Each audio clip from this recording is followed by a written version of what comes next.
बिस्मिल्लाहिर्रहमानिर्रहीम। अस्सलाम वालेकुम बहनों, भाइयों और बुजुर्गों।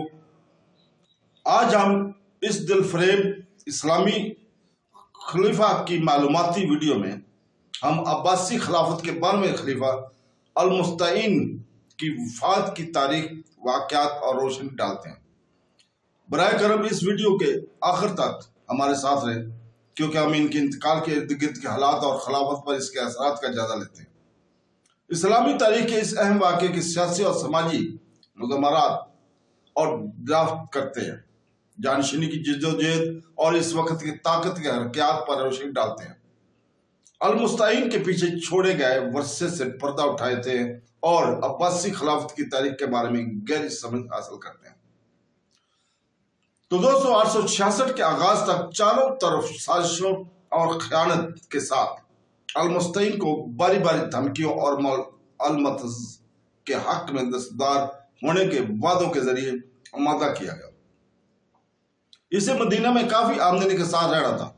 जिन शराइत पर दस्तखत किए गए, बगदाद के गवर्नर ने अल-मुस्तईन के वज़रा और दरबारियों से मुलाकात की और इन्हें यकीन दिलाया कि इसने जो कुछ करना था सबसे बेहतर और मजीद खुरेजी को रोकने के लिए किया।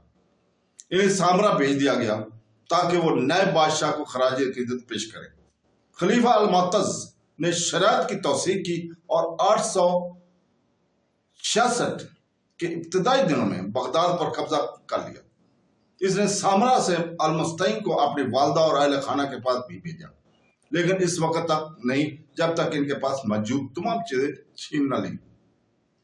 तो दोस्तों, मदीना में पनाह तलाश करने की बजाय अल-मुस्तईन ने खुद को बगदाद में रखा हुआ पाया। वहां 17 अक्टूबर 866 को अल-मुअत्तज़ के हुक्म से इसे मौत के घाट उतार दिया गया। अल-मुस्तईन का सर खलीफा के पास से ले जाते हुए यहां जल्लाद ने पुकारा, देखो तेरे कजन का सर, इसे एक तरफ रख दो। अल-मुअत्तज़ ने जवाब दिया, जो शतरंज खेल रहा था, जब तक मैं खेल खत्म न कर लूं और फिर अपने आप को मुतमिन करने के लिए ये वाकई अल-मुस्तईन का सर है। इसने कातिल को इनाम के तौर पर 500 टुकड़े दिनार देने का हुक्म दिया। तो दोस्तों, अल्लाह ताला से दुआ है कि वो इसकी मग़फ़िरत फरमाए और हम सबको फरमाबरदार औलाद अता फरमाए। आमीन सुम आमीन।